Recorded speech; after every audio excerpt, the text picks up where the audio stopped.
Get ready for candy. Wall-to-wall, eye-popping, flavor-bursting candy.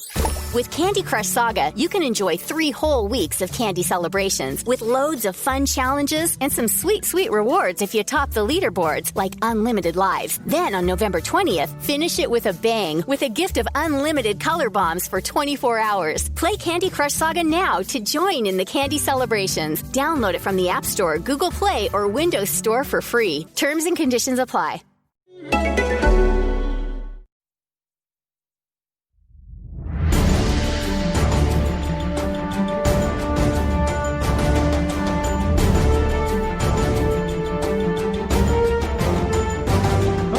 Welcome back to the Rutgers Rant. I'm Steve Politi from NJ Advanced Media, joined as always Keith Sargent, James Cratch. Fellas, we got a lot to do today. We're going to break down the gut-wrenching loss to Illinois for the Scarlet Knights. We're going to talk about the big game coming up against Michigan. We're even going to go and dive into the basketball season here at the end of this podcast. But I think right away, we just need to go right in because it's an old-fashioned, good American college football quarterback controversy in Piscataway now that Greg Schiano decided with one answer he was going to put the kibosh on today. Direct question, if he thought he was going to open up the competition between Noah Vedral and Art Sikowski, he not only said no, which I expected him to say, I think we all expected him to say, but he said no and then felt like he had to add context, which I thought was interesting, Sarge. I mean, he had to point out the fact that, you know, that this offense and what it's doing against Big Ten competition is the best that they've had since they've been in the Big Ten. The fact that they're moving the ball, and he wanted to sort of put that in perspective,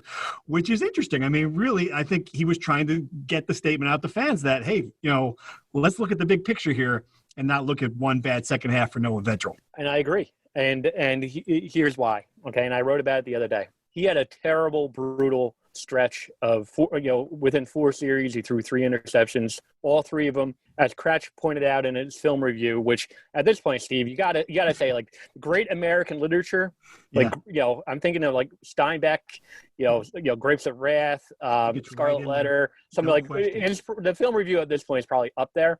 The point Ralph is that, Waldo Emerson, I was thinking, actually. Yeah, it's right up there. Okay. So, as Cratch kind of pointed out, all 3 of those interceptions were on Vedral, nothing else. I'm not sure about that, by the way. I think on the third one, Shameem Jones was out of position.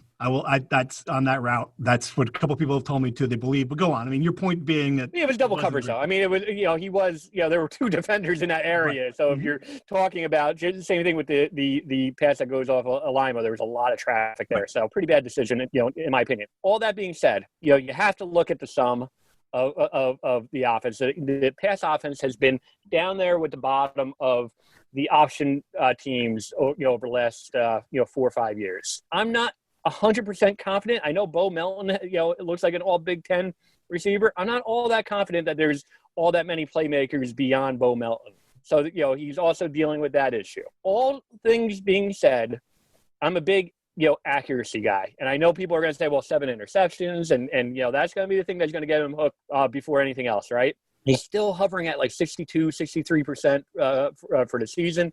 I think he knows what Sean Gleason's offense is all about. I think he's a good fit for the offense. And again, I just don't know if Art Sikowski at this point is a cure-all. I think there's a chance that, like I said, if those interceptions keep on popping up, that Schiano could have a hook. I just don't know if now's the right time. All right. Now, Cratch, I think I'm pretty sure you feel exactly opposite on this, that this is probably a good time to do it. So go ahead. We'll pretend we're having a late presidential debate here, and I'll give you the floor. I'm going to mute Sarge for 3 minutes. Go ahead and you give the other side of this. So when Vedral got named the starting quarterback, the word kind of out of the program was there were a few reasons why I did it. He was more of a rushing threat, than Art. The offensive line was going to struggle, and they expected to be a lot of protection issues. So Vedral with his feet can kind of move around in the pocket and make things happen. And the third thing was he's going to make better decisions. He's not going to turn the ball over. Well, he's not really running the ball as a rushing threat. The offensive line has been better than we expected, and kudos to them. And the decision-making has been poor. So I guess at this point, if you are willing to use 3 different kickers, if you're willing to change linebackers, to change guards, even though I didn't see any reason that maybe think, okay, Sam Bretman has to be benched this week for Brian Felter. If you're making all these changes, why would you not make a change at quarterback when the reasons why you went with Vedral in the first place seem to have kind of been, check, check, check. They're not really the way we thought it was going to be going into the year. Art looked good in that cameo against Ohio State before the fumble. I know that's a big caveat. Before the fumble? He did fumble the ball, though, right? No, he did. Look, I'm just saying, I think that what it comes down to is this Rutgers offense is better than they have been in recent years. I don't think it's the best offense they've had since they joined the Big Ten. 2014, 2015, they were top half of the Big Ten in offense, and maybe didn't have a lot of success in 2015, obviously. I just look at it as you need to stretch the field more vertically. Art has shown – look, one of the things I think goes into this for fan perspective is every time they see Art over the last 2 years, he's looked better. Agreed. And the other thing, too, and I think it's a great week, actually, great timing that we're having this discussion as we go into the Michigan game. If Art doesn't see the field this year, he's probably going to be in a position to graduate. He's going to have 2 years of eligibility left. You never want to speculate about a future, but it's hard to see Art, being the quarterback here long term if he doesn't get a chance to play this year. And look, he's going to end up at Michigan or Alabama or someplace like that because the kid has got talent and he's got potential. No one's ever denied that. It's just been, can he put it all together in the field? So, yeah, I just think at this point in the season, you're 1-3. You have winnable games up ahead. Your offense has been better, but it's still not clicking fully. We know what Vedral is. It's his 4th year in college. He's basically a finished product. We don't know what Art is yet. This is a developmental program, a developmental year. I feel like you got to give Art a chance at some point just to satisfy what you have there before you move into the offseason. Yeah, I think the counterpoint to what you're saying here is that I think they have a very good idea of what Art is. And that's sort of what we're forgetting, that we did see, I know he's a freshman, I know he's a young player. We saw a lot of him. We saw him holding onto the ball too well through, 18 interceptions as his freshman year, the turnovers, the mistakes, the one telling thing that Schiano did say as well, he makes this decision. He talks to his quarterback coach and he talks to his offensive coordinator to get the feedback. And I will add this, and this is really interesting, Sarge. He didn't say like, oh, look, we stewed on this for hours and hours. He said it wasn't that hard of a decision to make. That was a telling comment too, which leads me to believe that Vedral won this job, almost right from the beginning. This wasn't as close a competition as we made it out to be. And there's something that's happening here in practice that we haven't seen that gives you every idea that for what they believe this offense can do, they think Vedral's the best option. I'm not saying he's the perfect option. I think they think he's the best option, Sarge. It's not like he hasn't been down this road before. I mean, right. 2008, Dom Natale was nipping at Mike Teal. He stayed with Mike Teal as long as he could.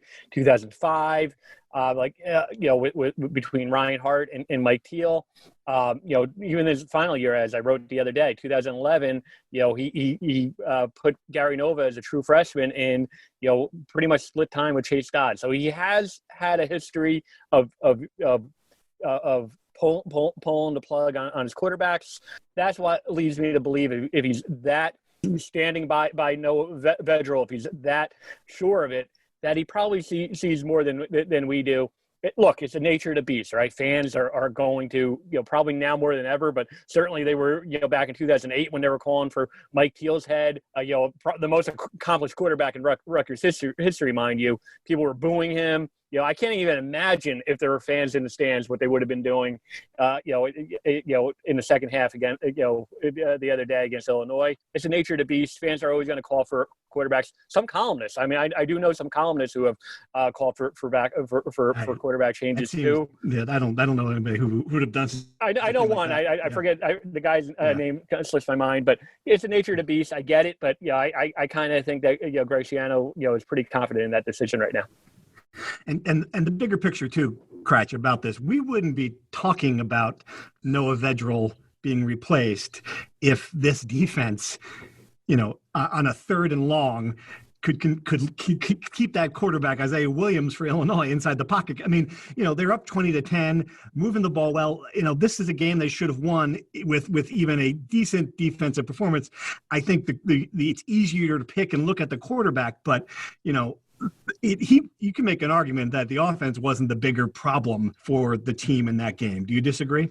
Oh, no, I don't disagree. I thought the run defense was abysmal. I mean, I was sitting there at the stadium, and I was like, did Chris Ash and Andy Booth sneak back on the sideline? I mean, it was atrocious. No, it was atrocious. Some rugby tackling was happening out there. That's what it was. I mean, the tackling was horrible, the discipline, the penalties. And what I come back to is, I know Schiano said after the game, hey, it's an option run defense. It was, but it wasn't. There was not a lot of, misdirection or option. There were some option plays in there, but a lot of it was just student body right, student body left with Isaiah Williams. I come back to, I wrote this in the film review, Illinois has run all over Rutgers for 3 years now with the same offensive coordinator with basically the same scheme. 875 rushing yards in the last 3 games. That's a season for some teams in college football in 2020. So it was abysmal. It was atrocious effort, against the run. And I go back to 12 seconds left. Isaiah Williams had a great game. He's not a great passer. For that guy to get that prayer throw off to put them in field goal range, when all you got to do is just keep them in front of you, and they're going to go to overtime. Unacceptable for Rutgers. Right. And for all the scrutiny that was going on to Sean Gleason, if you have to look at Rob Smith, who, as many people have pointed out to me, the longtime fans have pointed out to me, there were some defensive problems against running quarterbacks during his first stint here, going way, way back. So that's another issue. But sorry, I do want to address Gleason for a minute, because I was sort of nothing short of amazed. And this is social media. I get it. People are venting. They losing the game. They get angry, frustrated. I am really sort of amazed that, the scrutiny he's getting already from the fan base. I thought he was nothing, short of brilliant in the season opener, given the way this offense has looked again the previous 3 years. I agree with you, Crash, that it was probably better early in 2014 and 15, but last 3 years it's just been an absolute dumpster fire. Gleason's creativity, his play calling, his misdirections, using his personnel, getting the most out of guys like Melton and finding roles for different guys. I think he's been great. And the fan base seemed to lose their minds because of one call or a couple calls in that game. They did. And it's kind of, again, talking about nature of the beast, it's just kind of, this is a program that's had 11 offensive coordinators in as many years. And some doozies, too. I mean, some bad ones. Woo! Man, Drew Maringer. Absolutely. I mean, Jerry Kill. Yep. This is the first time there seems to be a plan, and that everyone's on the same page. It feels like there's some cohesion here, right. And again, until we really know for sure whether there's enough playmakers, I can't really fault the offensive coordinator. However, I will say that play, and I get what Greg Schiano is saying, after the game when I asked him, about that call. Talking about hindsight, that if you make that play, then you're looking about, you're giving him credit for being aggressive. I disagree. I do think that it showed a complete lack of confidence in the kicker, which I completely understand. At 12:59 on Saturday, no one had ever even heard of Valentino Ambrosio, and now all of a sudden Rutgers fans are like, "Oh, he kicked kicked the 2 field goals and an extra point." How do you not trust Ambrosio? Come on. So they give Ambrosio a shot. They would have had to pass the ball at some point. I'm pretty confident in that. You're at the 37-yard line.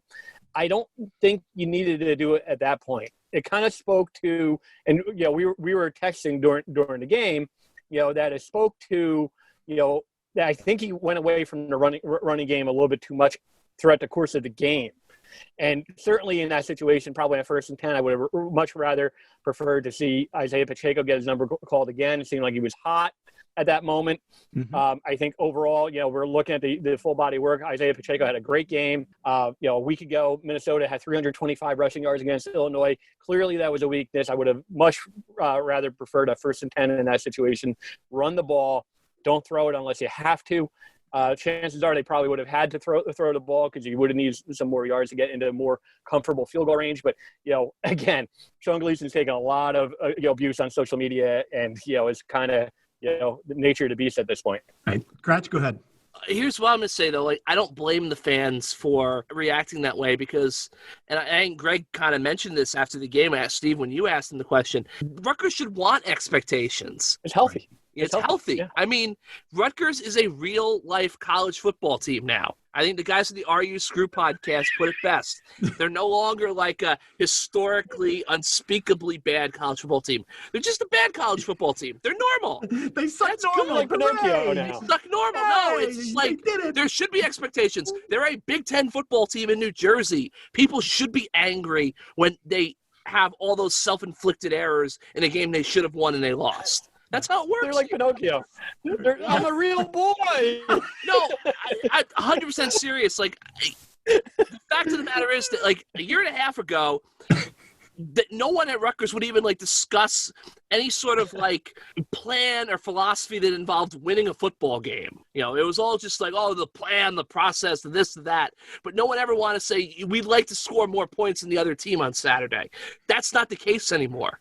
There's a goal, there's a vision, there's an effort. Everyone's pulling in the same direction to accomplish something. So, yeah, the fans should be angry because Rutgers should have won that football game on Saturday. They should be 2-2, and they should be sitting here thinking we're going to beat Michigan and put the stake in Harbaugh's heart and go to a bowl game potentially.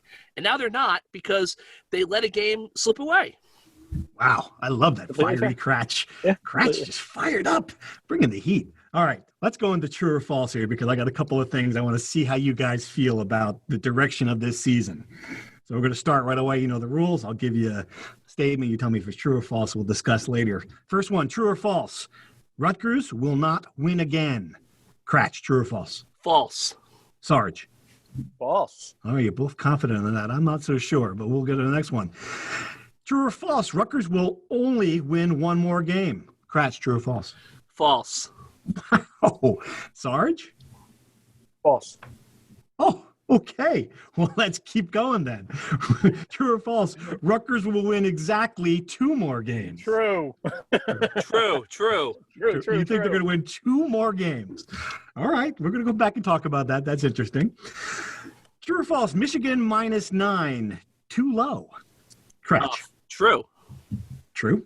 Okay. True. That's a very low line. It is, considering the average score is something like 45-9 the last few years. Yeah, I would agree. Yeah, 51-7. 51-7, really? Wow. Okay. True or false? This is the last time Jim Harbaugh will come to Piscataway unless he's shopping at the Woodbridge Mall. True or false? Cratch. False. Okay. Sarge? Do they have khakis at the Woodbridge Mall? No, I don't think No. so. They have a Macy's there, right? I think they do. Eric LeGrand had his thing there one year, didn't I? Remember walking around that mall. All right. True or false? True. So you think he's done? Interesting. All right. Well, I mean, coming back to Piscataway, he has 2 years left on his contract. Oh, that's true. So Good you're point. giving me Well, good 2 years. distinction. True or false? This run defense would have been fine had Brendan White played.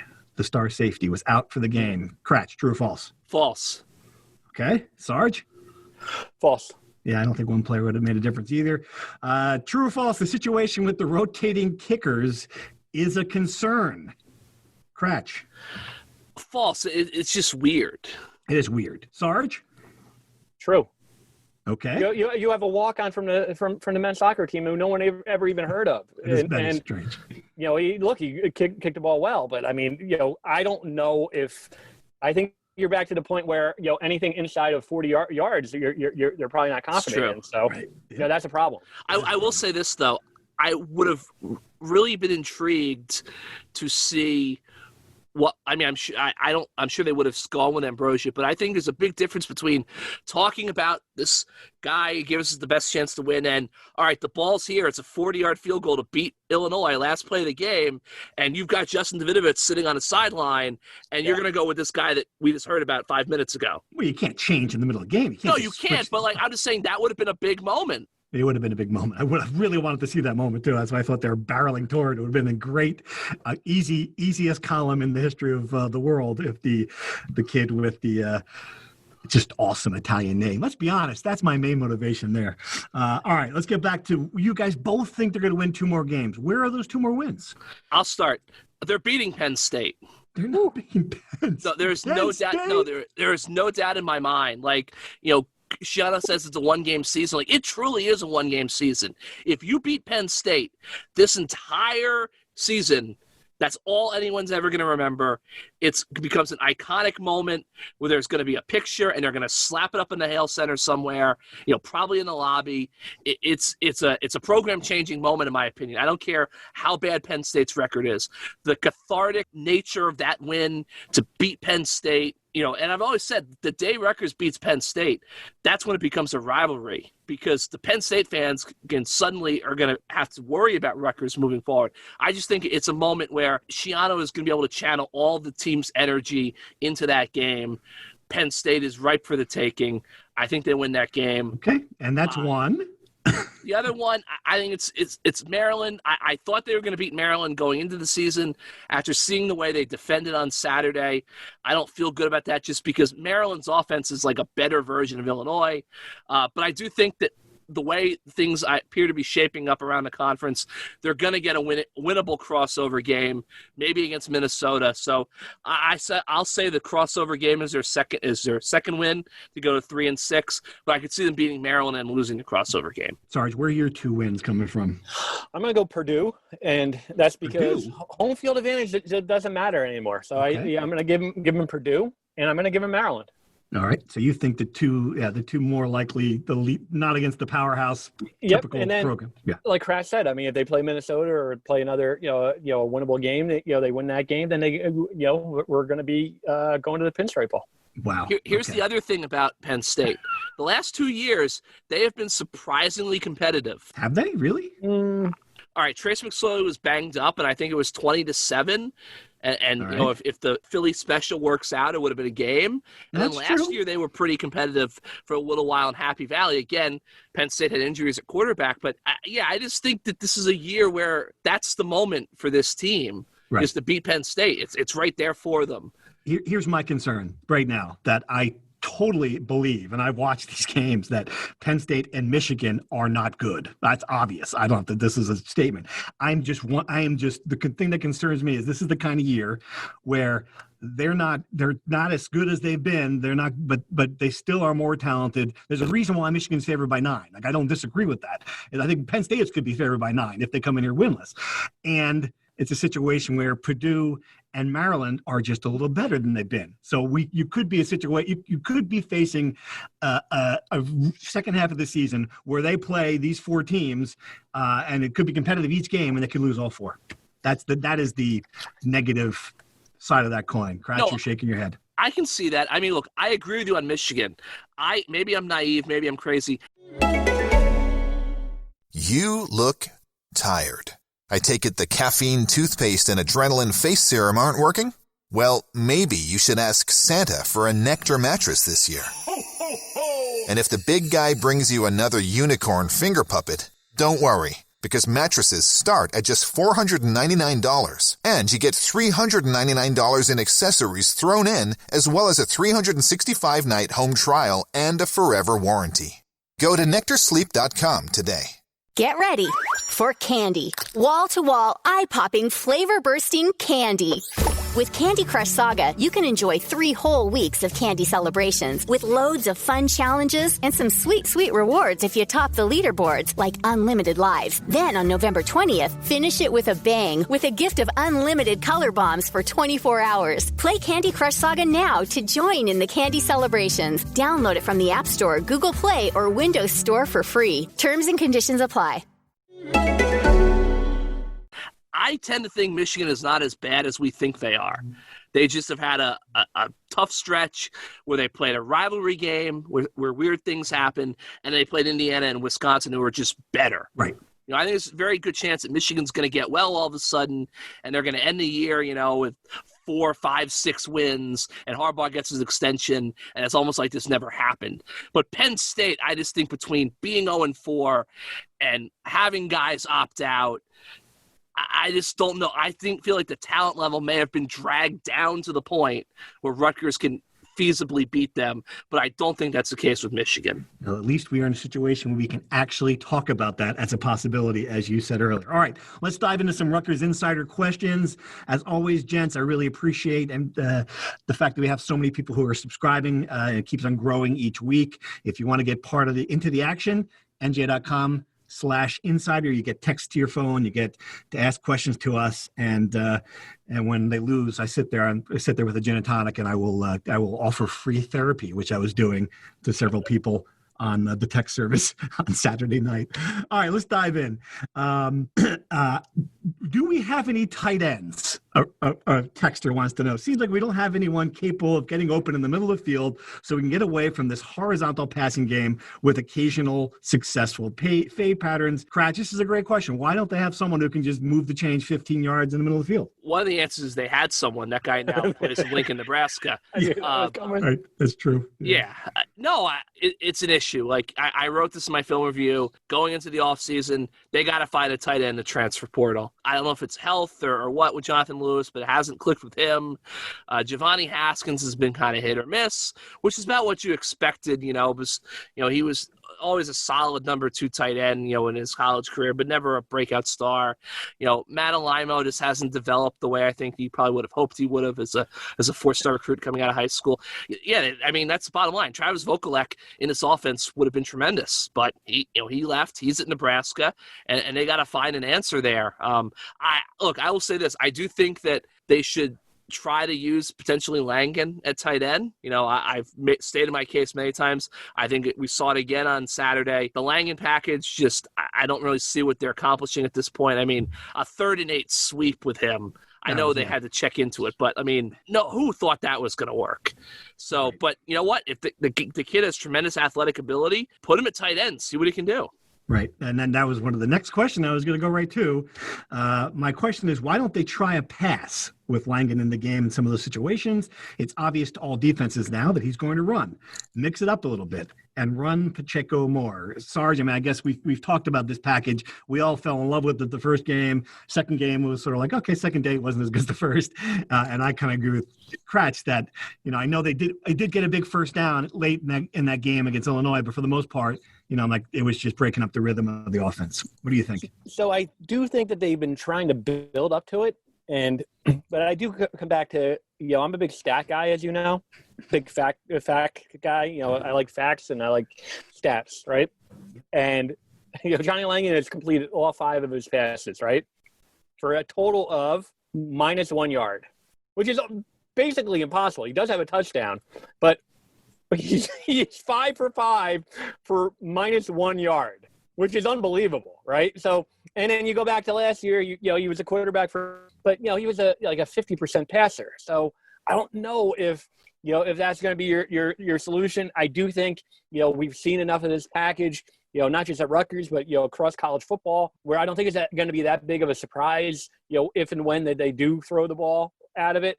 Again, I think that it's probably in there. Greg Schiano hinted about it, but ultimately, I don't think that's going to be the cure-all. I think the best part of the Johnny Langan package is he's a really hard-nosed runner. He showed it last year. There were times last year where we said, you know what, it's never pretty, but he is a hard-nosed. He always goes forward. More than you could say about other running backs on the team. Like he just, does what you need to do out of it, right? You're not trying to get to break you break the game open. You're trying to get a first down at that point, and he generally has a nose for the first down. All right, next question, and this is a good one for you, Kratch. Why did we not have a spy on Illinois' quarterback the whole time, knowing his passing was horrible and they mainly run the ball? I think the sad part about this question is that they did somewhat in the film review. Did you see this? And they did. And so, all right, so play that one forward too, knowing that we're going to have another running quarterback. What went wrong here, and what's the solution next week? Yeah, so they did. There was one play in particular, I can't remember exactly when in the game, where Tyreek Maddox-Williams was a spy and just kind of got sucked into I think they pulled the guards opposite the play. He got sucked into that. Just couldn't get back to make the play, and Williams kind of took off. I mean, I think part of it's an athleticism personnel issue at linebacker. I think that 03's having a tremendous year. Tyshawn Fogg's having a good year, but they're kind of bangers. They don't necessarily have that rangy guy who can go sideline to sideline. So I think that's a problem. I think, look, they'll probably keep doing a spy look. I mean, I also think the tackling up front has to be better because they were getting penetration in the backfield. They just weren't kind of making plays there. And then once they got past that first level, that's where they were able to kind of make one guy miss, and it was over. So I think they'll use a spy more, but they're going to have to do more than a spy just because they cannot rely upon that. And I do think they miss Brendan. Is Brendan White going to be back this week? Do we know? Schiano said he doesn't know. It sounds like he didn't explain what the injury was, but it sounded like he suffered injury against Ohio State.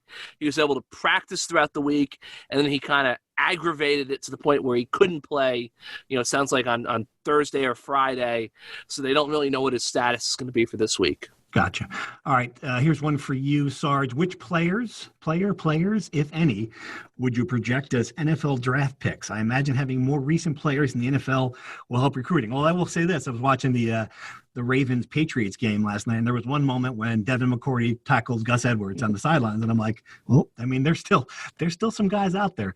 What do you think, Sarge? How many players would you project right now as pros on this team?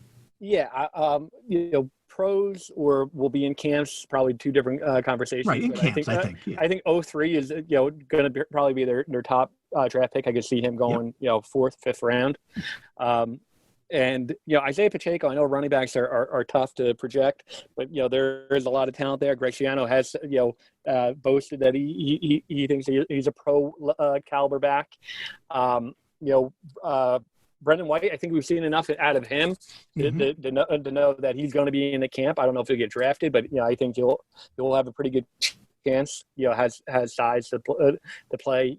Safety as well. Beyond that, but the Avery's, Trey Avery, on the cornerbacks. Yeah, I was going to say a little bit too early on the cornerbacks. Trey Avery had a great first game. Haven't seen a whole lot out of him the last 2 weeks. Avery Young, another guy who is going to have a ton of experience by the time he graduates. Might still be a little bit too early to project him. And Valentino Ambrosio will be also one, I'm sure. All right. He might be an MLS. I mean, he could be on the I just want to say that. I just want to keep on saying that. Bo Melton. Bo Melton will. Well, I mean, we've seen now that, I don't know if he's going to be ready this year. I mean, remember, even though he's a senior, he'll have another year of eligibility. But, I think I've seen enough out of him now to say, like, he'll have a chance. All right. And finally, we'll do one more question. Curious if any insight has been given on the recent news of the governor of Michigan imposing new restrictions. Will the Rutgers game be played? I think it will be played, Cratch. Yes. But I think we are barreling toward something here and we'll talk about it when we talk about basketball in a minute, but that it is getting pretty foreboding with some of the numbers. Yeah, no, I believe that Governor Gretchen Whitmer said that a limited number of NCAA sports will be allowed to go on along with, professional sports. So I would assume that means Michigan State, hoops and football and wrestling and, the MAC schools there. No, I mean, look, I think I tend to think that no governor is going to stand in, although, I think New Mexico has basically had to move the operation to, Reno, Nevada. I don't expect a Big Ten governor to say you guys can't play. I do think that once we get past the end of the 8-game regular season and we get into that Champions Week thing and then the bowl season, I am curious to know, maybe not so much for Champions Week as for bowl season, if some of these schools are like, no, we're not doing this. I agree. I agree with totally. Hey, that's great. We're 5-4. We're at Iowa. We could go to the, whatever the bowl name in Phoenix is this year, but we're not going. Remember with the bowl stuff too, so much of that is about the practice. The coaches love to talk about. The bowl game in itself is probably the least consequential thing for most college football programs. They like having those 15 practices. They won't get that. It really goes right from championships week to the bowl game. So, I could very well see, like Crash said, if you're playing a second tier bowl game where they just pack them in. I don't think Rutgers will. Because I think it would be, for them, it would be a good experience for them to, even at 3-6, or I could see them going to a bowl game. All right, Michigan preview, fellas. And I don't know if you saw any part of the Michigan-Wisconsin game, but Spencer Hall, the great sports writer from many different places, made what I thought was one of the funniest observations, that when Jim Harbaugh had the mask over his, the microphone of his headset, it looked like his mask had a boner, which I mean, That was pretty. And meanwhile, on the other sideline, the guy's got the mask. He's got tape to his face, the cheek. I mean, it was just a great contrast, and that's why Michigan lost 49-11. All right, we all kind of have different feelings about where this game's going to go. Cratch, I'll let you make your pick first. I'm going to say Michigan 38, Rutgers 17. Yeah. Yeah, okay. I just think I'm not sold that Michigan is as bad as everyone thinks they are. And I think they just have more talent than Rutgers. And I just think this is maybe a moment where just a little bit too much for the Scarlet Knights at this point. He's going to want to make a statement, too. I think that Harbaugh will not, if he has a chance to put the points on, he will. All right, what do you think, Sarge? 35-20 Michigan. Okay.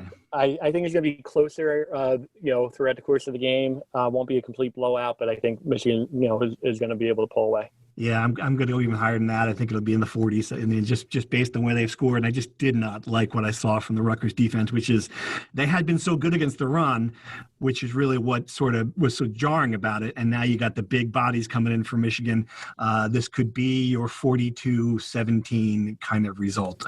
That doesn't mean, again, and, I think it'll lead to a lot of, fans jumping overboard, and that's fine. It was probably what we would have expected.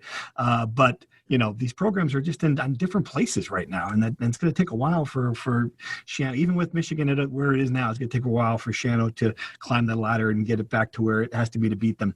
I was hoping we could finish with some basketball because we had basketball media day. Let's do it. And talk about a guy, and this is great. I mean, we have a text chain that we're going against, and the moment that Steve Pico comes on and starts talking about having the greatest season in Rutgers history at one point, I mean, we all text each other at the same time, like, wait, what did he just say? This is the guy who spent the entire year last year going, well, we were picked 12th in the Big Ten, and now to have that shift in what he's willing. I mean, Cratch, I love it. Why not embrace it? No, I do. I think I texted you guys, I got to get a second question or a follow-up question. Because I said, Steve, Rutgers had a team that went undefeated and went to the Final Four. There's really not much more else to do beyond that. And I thought his answer was great that, hey, we're in the Big Ten, and Big Ten teams wake up at the start of the season and say they want to win a national title. Why shouldn't we?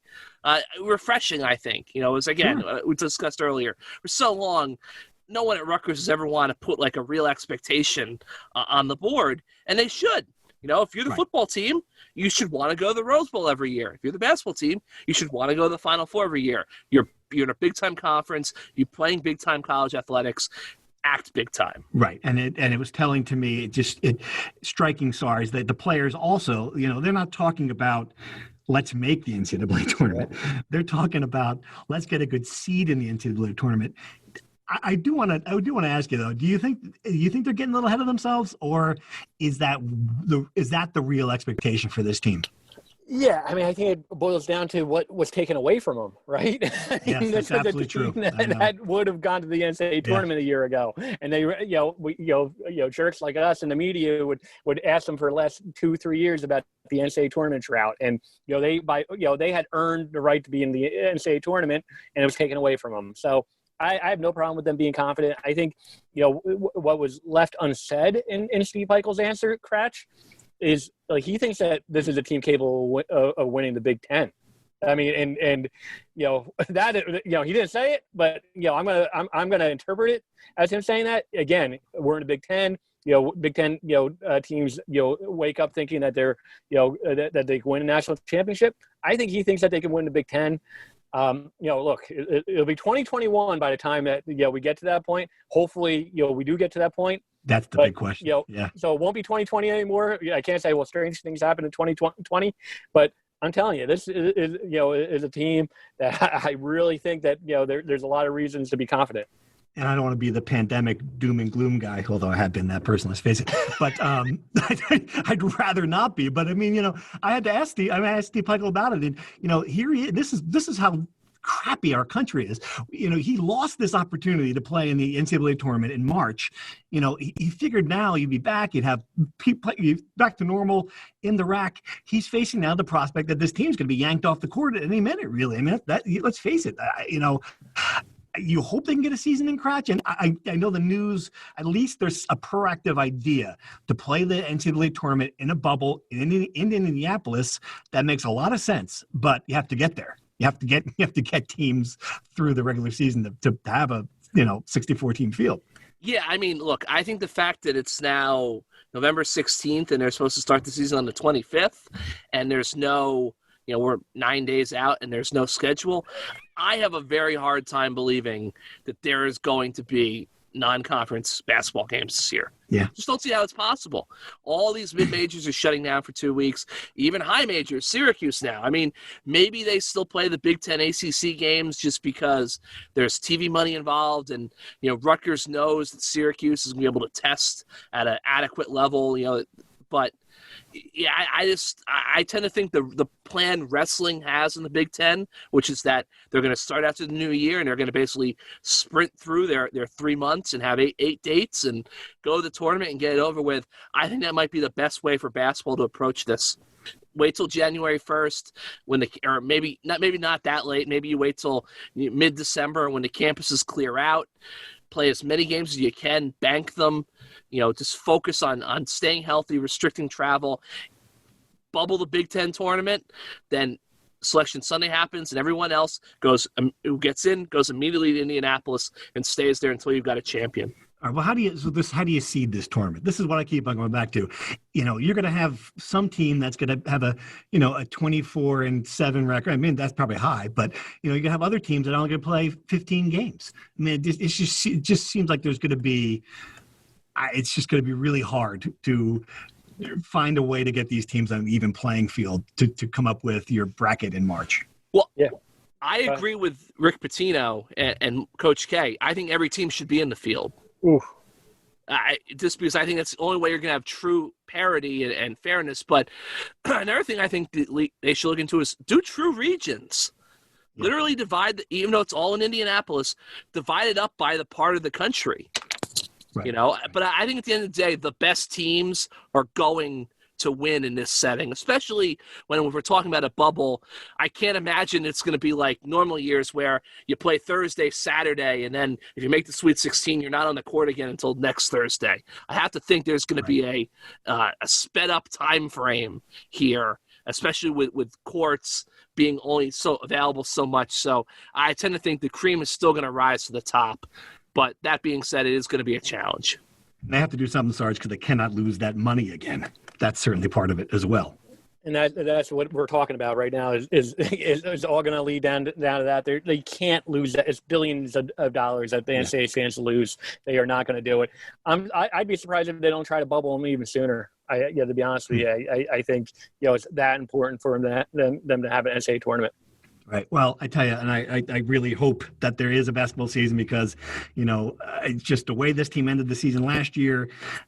Everything I hear about a few people, Jacob Young, number one, that he's really starting to look at the part, and the freshmen too. That I think they're going to lose something in Yeboah. I think he was a key glue guy, but by all accounts, they're 11 deep. They're talented. I mean, the expectations are there for a reason. Final thoughts from either of you guys? What do you think? Are you ready to wrap this up? Yeah, I mean, women's basketball, another, I think, they're going to have some talent. And, Vivian Stringer, Cratch broke some news the other day in that, this won't be her final year. I mean, she's, every year we go into this saying, this is year 50 for her. Year 50 coaching, which is absolutely incredible. And I think that they're going to be improved as well. And Cratch, you want to, add anything on wrestling? Yeah, no, I think this is a really exciting year for wrestling. I think the vibe around that program is hopefully the country can kind of stay healthy and stay together, because if it can, Rutgers wrestling is in position to have the best season it's ever had. With the eligibility waiver, you're going to have Soriano and Rivera both in the lineup. John Poznansky, who just took second out of Omaha at Junior Nationals, doesn't have to redshirt. He's going to be in the lineup. He's a guy who they think can kind of be an NCAA caliber kid immediately. They'll just be top to bottom, the strongest lineup they've had. Everybody on deck. Don't need to worry about depth. So it's just a case of can everything kind of stay together enough for these highly anticipated seasons to play out?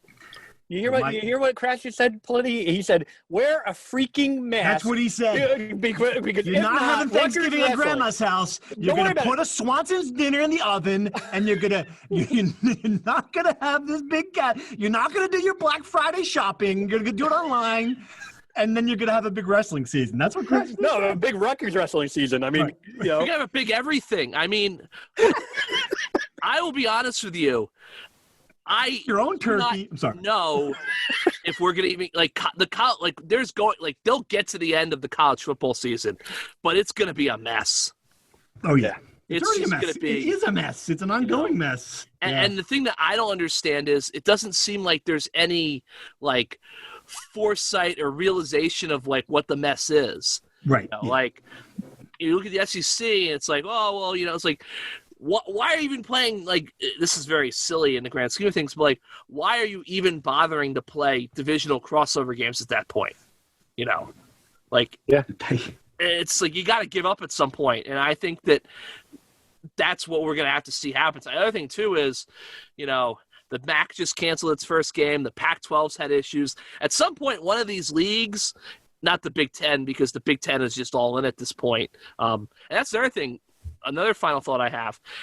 If Ohio State does not go undefeated and get to the college football playoff, what a disaster for the Big Ten. Yeah. Because the league is so bad this year that I don't even think they're going to have another team capable of being in a New Year's Six Bowl by the end. Wow. All right. Good final thought. Steve Politi, James Kratz, Keith Sargent signing off. Thanks for listening. We'll be back next week to recap the Michigan game. Bye-bye.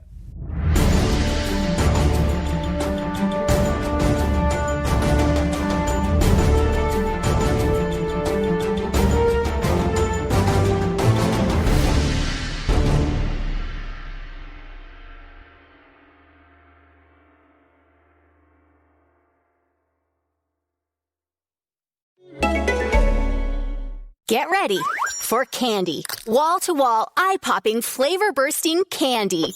With Candy Crush Saga, you can enjoy 3 whole weeks of candy celebrations with loads of fun challenges and some sweet, sweet rewards if you top the leaderboards, like unlimited lives. Then on November 20th, finish it with a bang with a gift of unlimited color bombs for 24 hours. Play Candy Crush Saga now to join in the candy celebrations. Download it from the App Store, Google Play, or Windows Store for free. Terms and conditions apply.